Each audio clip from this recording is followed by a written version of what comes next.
प्रहार जनशक्ती पक्षाचे नेते माजी आमदार बच्चू कडू यांनी शेतकरी मेळाव्यात बोलत असताना एक वादग्रस्त वक्तव्य केलंय। बच्चू कडू यांच्या या विधानावर राजकारणात आता प्रतिक्रिया उमटतायत। आता बच्चूबाईंना थोडं बच्चू कडूला जरा वेगळ्या पद्धतीची हवा लागलेली दिसते आहे।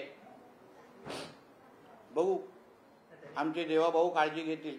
तुम्हाला संताप व्यक्त करायचा आहे, शासनाबद्दल करायचं आहे, तुम्ही लोकशाही मार्गाने आंदोलन करा, तुमच्या भावना व्यक्त करा, तुम्ही विधिमंडळात प्रश्न उपस्थित करा, चर्चा उपस्थित करा, पण आमदारांना कापा असं भाषण करणं खरं हे पूर्ण चुकीचं आहे। तसं बघितलं तर म्हणजे हे एखाद्या आमदाराच्या जीविताला धोका निर्माण करायला तुम्ही प्रोत्साहित करताय लोकांना, तर हे योग्य नाही, हे पूर्ण चुकीचं आहे। मला तर मी बच्चू कडू साहेब मला भेटल्यावर मी त्यांना सांगेन की ठीक आहे, तुमच्या भावना तीव्र असणं वेगळं, पण असं तोडा कापा अशा पद्धतीचं वक्तव्य योग्य नाही आणि निश्चितपणे तिने ते मागे घ्यावं।